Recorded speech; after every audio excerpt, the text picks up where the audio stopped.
Ok. Euh, je suis déjà dans, j'avais déjà sélectionné mon projet. Ça reste dans formation Laravel. Tout ce qu'il faut créer, c'est créer la migration, comme on a dit. PHP Addison make deux points migration. Et ici, je vais dire create commande table. Je valide. J'espère qu'aujourd'hui, la grand-mère n'est pas prête. Ok, c'est bon. Ça a marché. Donc, alors, ce que je vais faire, c'est que je vais ouvrir mon éditeur de texte, qui est Visual Studio Code, et on va aller voir cette migration qui a été créée. Euh, Elle est là. Vous entrez dans Database, Migration, puis nous avons la migration commande. Alors, vous voyez, certaines personnes ont bien travaillé, mais regardez la difficulté qu'ils ont rencontrée. Ils ont écrit la migration, c'est pas trop grand. Ah, ça passe pas ici. Eugene, ah, tu dis? Attends, que je fasse ici.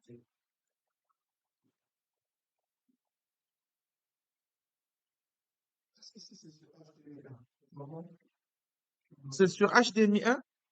Ça marchait, non, ça marchait à un moment.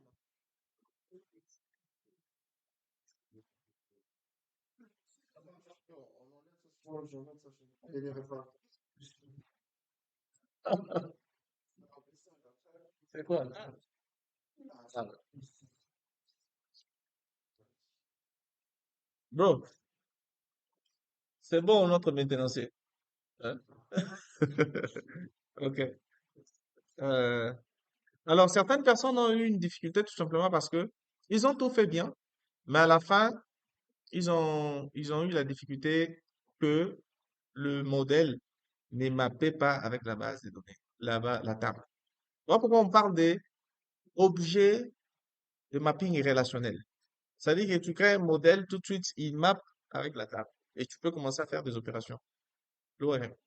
Donc, ils ont écrit la table commande sans S. Très bien. Maintenant, ils sont allés dans les modèles, ils ont créé le modèle commande. Et du coup, quand ils les essayent, par exemple, c'est la difficulté que Simone Bagbo a eue. C'est qu'elle a tout bien fait, sauf que la table commande n'avait pas S. La table commande s'est limitée avec E tout simplement. Mais son modèle commande était bien fait. Alors, le modèle n'a pas reconnu la table parce que il manquait un S. Parce que, on dirait que c'est une convention de Laravel. Quand tu crées un modèle, par exemple, personne. Si tu fais personne avec S comme table, et tu crées un modèle personne, il comprend. Puisqu'il s'agit de plusieurs personnes que tu vas enregistrer dans la table. Donc, c'est ça. Mais je vais vous montrer aussi, si quelqu'un s'est retrouvé devant un cas pareil, comment est-ce qu'il peut dire au modèle que la table, moi, la table que tu veux sur laquelle tu vas pointer, c'est elle. On va aussi le faire tout de suite. Alors, très rapidement, on a parlé de créer une table commande. Alors, déjà, une table commande, les commandes sont infinies, hein. C'est-à-dire que pendant que la société existe, il y aura toujours des commandes. C'est-à-dire qu'on peut supposer qu'on peut dépasser des millions de commandes. Vous voyez? Du coup, par défaut, ici, par exemple, vous avez déjà la migration qui s'est créée, elle est là. Je fais CTRL B, OK? La migration qui est créée, elle est là. Par défaut, il y a déjà les champs ID. Et ces champs ID représentent un ID de type big int, la taille 20, qui est auto-signé, non nul, auto-incrément, clé primaire. Est-ce que vous voyez? Donc, c'est déjà bon, parce qu'on aura plusieurs commandes qui peuvent entrer. Ce qui va suivre, c'est quoi? On avait dit commande, hmm, on avait dit ID, produit, quantité, prix, prix total. Bon, au lieu que je puisse balancer entre les deux écrans, est-ce que quelqu'un peut m'aider? Ah, ouais. Donc, on avait parlé de produit. Alors, produit, jusque-là, c'est une chaîne de caractères et il faut lui donner une taille au moins pour bien gérer la mémoire. Donc, on va dire, par exemple, le produit, euh, euh, c'est 100. Vas-y. Très bien. C'est quoi qui suit? Oui, boss.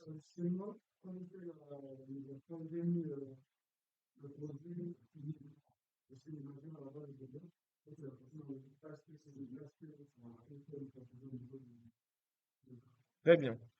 Sauf que dans je vais même aborder cette question. Dans notre exemple, c'est bien de réfléchir, hein, comme tu as réfléchi là, c'est bien. Dans notre exemple, il s'agit des commandes. Ici, on n'a fait aucun lien entre un produit et une commande. Dans une commande, moi, je peux faire la commande, la même commande, toi aussi tu fais, l'autre tu fais. Si tu mets commande unique, ça signifie que si toi tu as écrit HP, personne d'autre ne peut le faire. Est-ce que tu vois?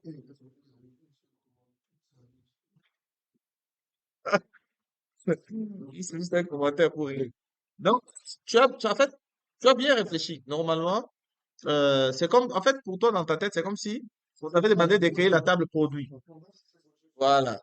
Donc, c'est pas la même chose. La commande, c'est différent. Donc, ici, on n'est pas encore dans les notions de relation et autres, on va le faire. Mais maintenant, là, c'est d'abord question de voir comment les gens euh, s'en sortent. Après, les produits, il y avait quel champ? Quantité. Alors, quantité, c'est integer. Parce que la quantité, c'est un entier. Il n'y a pas de quantité avec virgule, hein.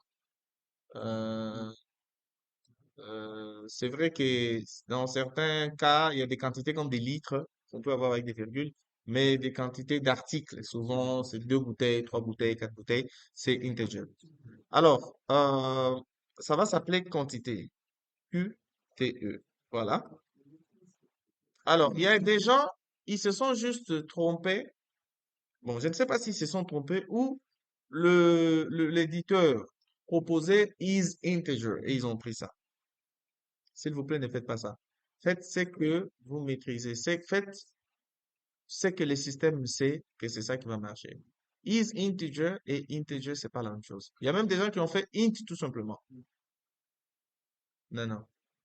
Comme on a dit, on ne réinvente pas la roue, c'est ce qu'on a trouvé. Moi, certes, j'ai trouvé ça comme ça, donc je suis ça comme ça. Je ne fais pas autre chose que ce que eux-mêmes ils ont proposé.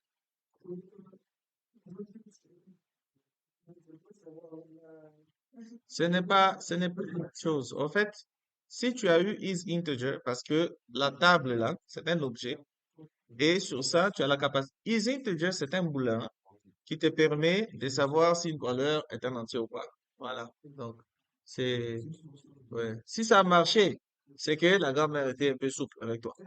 Ouais. Ça, normalement, ça ne doit pas marcher. Voilà. Donc, quantité, c'est qui te E. Alors, il faut être souple. On ne peut pas acheter un produit à la quantité zéro. Donc, il faut dire par défaut que la quantité, par défaut, c'est quoi? C'est un par défaut. Comme ça, si quelqu'un, lors de l'insertion d'une commande, il a omis de mettre la quantité, on prend par défaut un. C'est ça qu'on va faire. Alors, c'est quoi les champs qui suivent? Le prix. Alors, le prix, c'est double. Alors, le prix, c'est double. Et ici, on va dire pay. Et ici, par défaut, on ne met pas un prix. Qu'est-ce qui suit? Prix total. Alors, le prix total, c'est double aussi. Prix total. OK. Qu'est-ce qui suit, s'il vous plaît? Le client. Alors, le client ici, c'est une chaîne de caractères. Il faut lui dire quand même que le client ne dépasse pas 100. Et voilà. Ce qui suit, s'il vous plaît? La date. Alors, c'est quelle date qu'on prend? Date la commande. Souvent, quand on fait une commande, on prend la date et l'heure. Donc, on va dire timestamp, qui est différent de timestamps. Vous voyez? Il n'y a que timestamp qui peut prendre une valeur, c'est-à-dire qu'une colonne qui s'appelle date commande, par exemple. Juste pour faire la différence. Voilà. Et la date commande peut être par défaut carbone now. Alors, le carbone là, vous voyez qu'il ne sort pas. Si vous avez l'extension PHP name, namespace resolver, Vous allez juste cliquer sur carbone, vous faites CTRL Alt I, il vous propose le namespace. Vous avez deux namespaces ici. Vous avez carbone, carbone et un namespace de carbone, mais représenté par une façade de Laravel. Donc, Illuminate, Support, carbone. Nous, on va prendre le namespace de carbone lui-même. Et vous verrez que l'erreur est partie. Parce qu'il faut importer. S'il y a des gens qui ont fait Java ici, c'est comme appeler une classe sans importer dans quel package ça existait. Donc ici, nous, on a appelé la classe, ça met en rouge. Quand on importe le package, ça corrige. C'est ça qui s'est passé. Oui.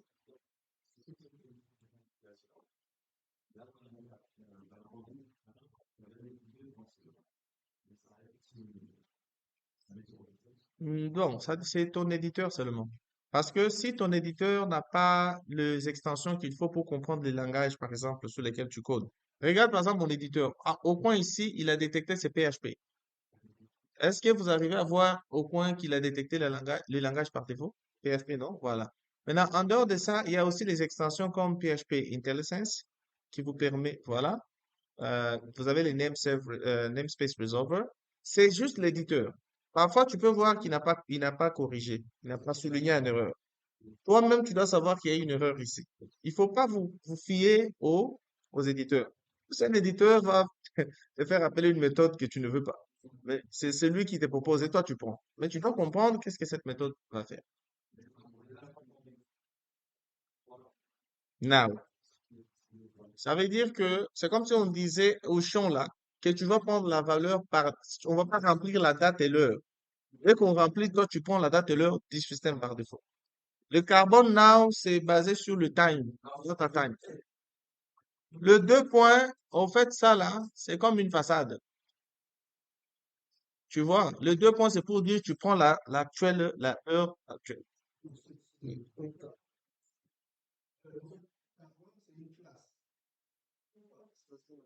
Ouais, c'est une classe. Ouais.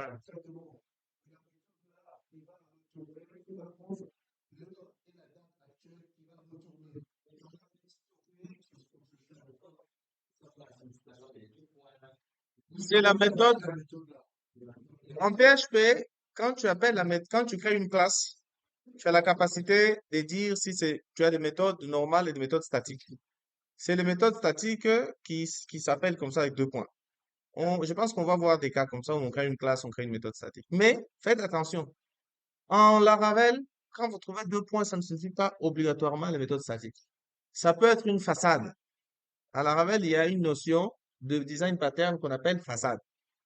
Sinon, tu peux entrer dans la classe carbone là. Tu cherches la méthode là où il n'y en a pas.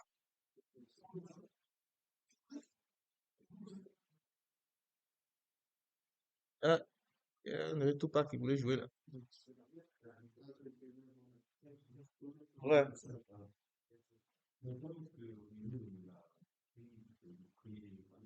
Hum.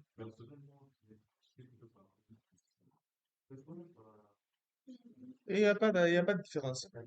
La différence est au niveau du nombre de bits. Attention. Voilà. Non, non, non, non, non. Faut comprendre. En fait, nous avons 8 octets, 16 octets, 32, 64. Tu vois? C'est dans ces double, par exemple, il est sur 64 bits. Oui. Décimal, tu spécifies, par exemple, combien, quand tu mets décimal, tu as la possibilité de spécifier combien de champs tu prends après la virgule. Donc, c'est la même chose. Il n'y a pas vraiment de différence. Après, tu es obligé d'arrondir parfois avec des fonctions comme ceil, carrément, euh, la fonction ceil pour arrondir. Voilà. Est-ce qu'il y a une autre question en dehors de celle que notre ami a posée sur Carbon Now? Non. Après, date commande, il y avait quoi?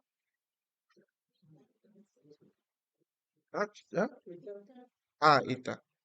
Alors, état avait plusieurs valeurs prédéfinies, donc on comprend que c'est l'énumération, n'est-ce pas? Enum. Donc, état devait être état commande, et puis virgule, on met un tableau Voilà. En attente, c'est quoi notre valeur? Payer. Alors, c'est une commande, on met 2 œufs en livraison et puis annuler, hein. Voilà. Alors, normalement, il faut spécifier une valeur par défaut. Mais souvent, on spécifie une valeur par défaut lorsque c'est une commande qui se fait en ligne. Quand quelqu'un fait la commande tout de suite, il est enregistré, mais il est en attente. Donc, il faut lui donner maintenant un champ, soit payé. Quand quelqu'un a payé, ça change de valeur. Donc, on va laisser ça. En dehors de ça, il y a quelque chose d'autre. C'est tout, d'accord. Donc, vous voyez que quand on a créé notre champ, nous avons plutôt notre migration, nous avons ça qui vient par défaut souvent. Ça s'appelle le timestamps. Donc, vous voyez les champs là. Quand vous faites un timestamps, vous n'ajoutez rien à l'intérieur. Il va créer deux champs qui s'appellent created at et puis updated at. Et on va voir ces champs-là. Donc, on va laisser. Si vous regardez dans notre table personne, on n'avait pas mis timestamps. Mais dans cette table, on va laisser timestamps et on va observer ensemble les comportements. Donc, je fais ça. Je vais, euh, je vais faire PHP Artisan Migrate. Alors, je vous rappelle une chose. Quand vous faites PHP Artisan Migrate, même si vous aviez déjà des migrations déjà exécutées, il ne va pas aller pour les prendre. Il va juste prendre la dernière migration que vous avez créée, que vous n'aviez pas migré encore. Est-ce que vous voyez? Ne vous dites pas qu'en faisant migrate, il va raser ce qu'il y avait. Non, non.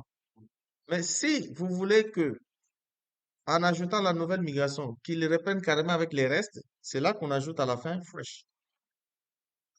Comme ça, il va refaire même les migrations qui existaient là. Il va supprimer et il va les réexécuter sur le terme. Mais quand vous avez déjà exécuté les migrations qui fonctionnent, vous n'avez pas besoin de faire de fresh. Vous allez juste exécuter comme ça, par exemple. C'est bon, ça marche.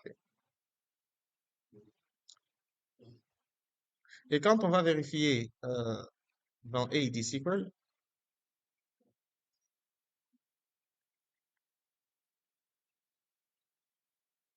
voilà. Quand on va vérifier dans formation Laravel, on a notre table commande qui est là. Et tout est fait selon ce qui a été fait. C'est bon? OK. Alors, qu'est-ce qu'on va faire? On va maintenant créer notre modèle. Pour créer les modèles, on va faire PHP Artisan make 2.maro et on va dire commande. Voilà. PHP Artisan make maro commande. Voilà. Quand on va valider, commande ici est mappée déjà avec la table. Pourquoi? Parce que la table finit avec S à la fin. Vous voyez? La table finit avec S à la fin. Donc, regardez ce qui va se passer.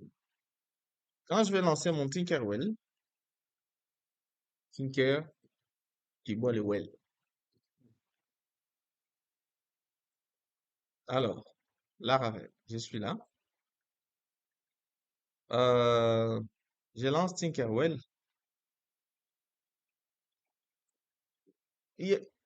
Monsieur Tsemé, je ne sais pas si c'est chez vous. J'ai vu un outil là, Tinker, quelqu'un qui avait installé.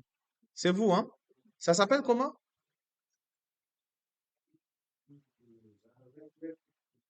Laravel Tinker, Kita. Ça fonctionne bien? Est-ce que tout le monde peut installer ça? Si c'est un outil productif, alors tout le monde utilise ça comme ça. On a tous Laravel Kit. Vous verrez. Oui.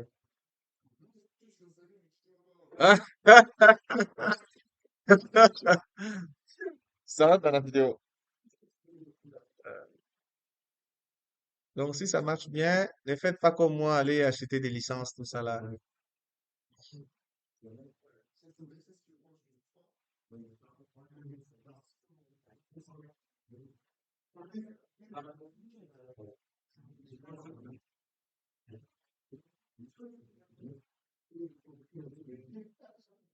Tu vois?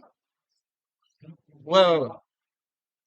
Tu vois, lui, il a compris. Au lieu de se compliquer la vie, il prend la clé, il donne, c'est tout.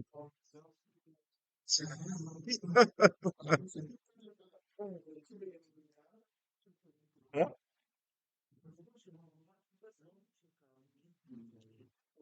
Ça soulignait carbone parce que tu n'as pas importé le bon namespace ou parce que tu n'as pas importé le namespace. J'avais déjà montré ça ici. Quand tu as carbone ici, tu vois chez moi, regarde au tableau, tu as carbone là, il a été importé au-dessus ici, au-dessus. Use carbone carbone. Il doit reconnaître ça. Je vous laisse prendre l'outil, comme ça on va. J'ai mon Tinkerwell, honneur à ceux qui ont Tinker tout court. App, Maros et puis commande. Voilà. Ici, je vais créer une commande égale à, alors, new command. Euh, remarquez que, oui, parce que,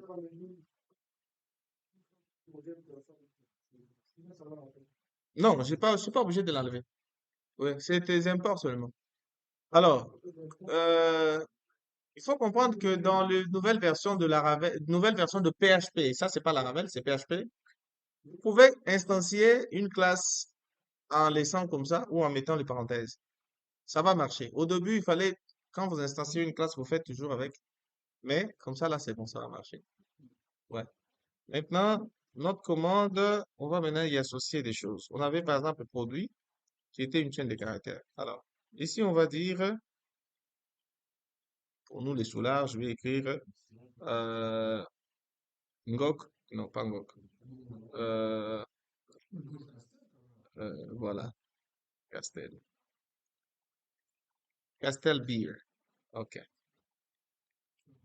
Alors, qu'est-ce qui va suivre? Est-ce que vous pouvez me dicter le nom du champ? Quantité. Quitte E. Alors, une autre erreur que j'avais remarquée, bon, c'est pas vraiment une erreur parce que ça a marché. Euh, faites-vous plaisir quand vous écrivez des champs qui sont définis comme des champs de type entier, des champs numériques. Ne mettez pas ça entre côtes. Qu'est-ce que vous faites, vous? J'ai vu des gens faire, par exemple, 15 comme ça. Ça va marcher parce que l'interpréteur de PHP va comprendre que la valeur qu'il y a dedans n'est pas un string qui va convertir ça. Mais faites ça, c'est mieux. Par exemple, la quantité 2. Vous voyez?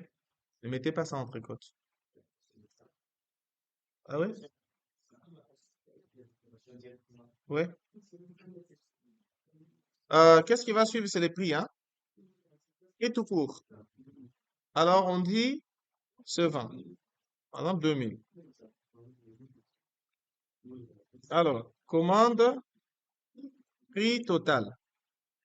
On avait prix total, non?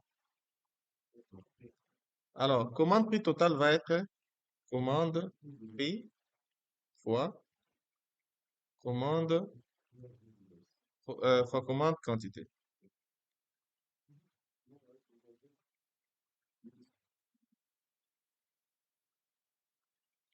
On continue. On a commande client. Le client ici va être euh, Kofi, Kouassi, Trésor. Voilà. Est-ce qu'on a un autre champ à préciser? Comme quoi? Ah, état, hein. État commande. Alors ici, on va dire payer. En dehors de ça, il n'y a pas encore date commande, hein. Alors, date commande, on peut laisser, ça va enregistrer par défaut, ça va enregistrer par défaut, par exemple, ça va enregistrer par défaut la date maintenant, parce qu'on avait dit si on ne spécifie pas, ça va enregistrer maintenant. Mais au cas où on spécifie, par exemple, date commande, moi je vais dire que cette commande s'enregistre comme si c'est une commande de demain. Alors, je vais faire ceci, c'est carbone. Je fais carbone 2.2.now. Et puis sur carbone, je vais lui dire add, par exemple, days. Je mets 2 jours. Est-ce que vous voyez? Et je dois importer carbone ici. Use carbone slash carbone. Voilà. Donc, vous voyez, je prends l'heure, la date et l'heure actuelle. Je lui dis, ajoute-moi 2 jours. Et c'est ça qu'il va, c'est la date là qu'il va m'enregistrer. Ce qui suit, c'est quoi? C'est fini? On dirait, hein? Donc, tout ce qu'on va faire, c'est add, commande, save. C'est bon?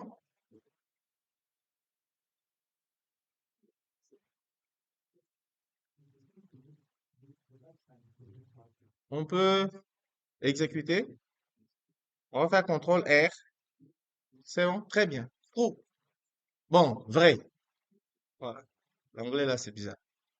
Voilà. Alors, Junior, sois gentil, mon frère. Notre expert data. Vous voyez, nos données sont là. Remarquez, il a mis quelle date? Il a mis les 11. Parce qu'on lui a dit, prends la date d'aujourd'hui plus l'heure d'aujourd'hui, fait plus 2 jours. Aujourd'hui, c'est le 9, n'est-ce pas? Plus 2 jours, ça fait les 11. Voilà. Et quand on regarde le prix unitaire, c'est 2000, prix total 4000. Aussi simple que ça. Maintenant, à supposer que on veuille enregistrer 20 lignes comme on avait dit. Hein? On avait dit 20 lignes. À supposer qu'on veuille. C'est comme ça qu'on va jouer un peu avec de l'algorithme, mais mangeons d'abord. Hein? Peu importe le problème, mangeons d'abord et puis on va revenir pour jouer, ouais, pour jouer avec nos algorithmes.